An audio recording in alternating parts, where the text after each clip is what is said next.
ತೇರನ್ನು ಅದೇ ರೀತಿ ಅಲಂಕಾರ ಮಾಡಿ ಸಣ್ಣ ತೇರನ್ನ ಎಳೆಯುವಂತ ಒಂದು ಕಾರ್ಯಕ್ರಮಕ್ಕೆ ನಾವು ಒಪ್ಪಿದ್ದೀವಿ. ಮತ್ತೆ ಬೇರೆ ಹೊರಗಡೆ ರಾಜ್ಯದಿಂದ ಬರುವಂತವ್ರಿಗೆ, ಹೊರಗಡೆಯಿಂದ ಬರುವಂತ ಜನಗಳಿಗೆಲ್ಲ ನಾವು ನಿರ್ಬಂಧನೆ ಆಗ್ತಾ ಇದ್ವಿ. ಪೊಲೀಸ್ ಆ ಕಡೆಯಿಂದ ಹೊರಗಡೆ ಕಳಿಸ್ತಾರೆ, ನಾವು ಅಲೋ ಮಾಡೋದಿಲ್ಲ.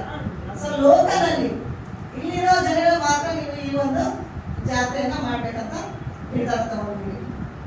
ಸೊ ಎಲ್ರಿಗೂ ಹೋಗಿ ಆದ್ರೆ ನಾವು ಮುಂದೆ ಏನೇನು ಕ್ರಮ ತಗೋಬೇಕು ಅಂತ ಮುಂದಿನ ಇಶ್ಯೂಸ್ಗೆ ಹೋಗ್ತೀವಿ.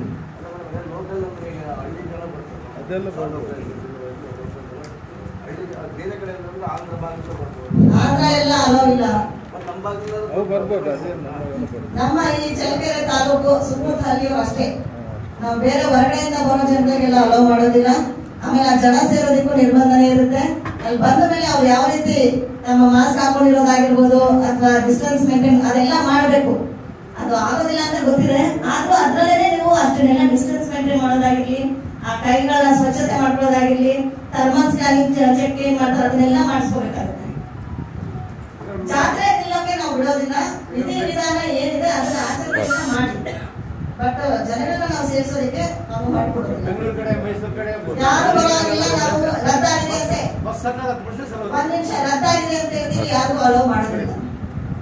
ಜಾತ್ರೆ ರದ್ದು, ಪ್ರಚಾರ ರದ್ದು. ಸರಿ ಸರ್, ನೀವು ಸಾಂಪ್ರದಾಯಿಕವಾಗಿ ಇಲ್ಲಿ ಲೋಕಲ್ ಏನಿದ್ದೀರಿ ಅವ್ರು ಮಾಡ್ಕೊಡೋದು. ಸ್ಟಾಲ್ಸ್ ಎಲ್ಲ ಅವಕಾಶ ಇಲ್ಲ.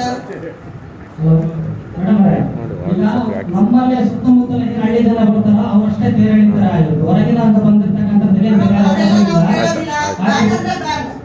ಕಡಿಮೆ ಜನಸಂಖ್ಯೆನೇ ಹೇಳಿದ ಮೇಡಮ್, ಲಕ್ಷಾಂತರ ಜನ ಏನ್ ತೇರು ಎಳೆಯಲ್ಲ. ಒಂದ್ 300-400 ಜನ ಆದ್ರೆ ತೇರು ಎಳಿತಾರೆ, ಅಷ್ಟಕ್ಕೆ ಅವಕಾಶ ಮಾಡಿಕೊಡ್ರಿ.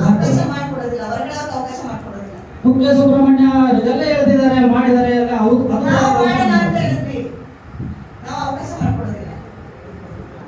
ಈಗ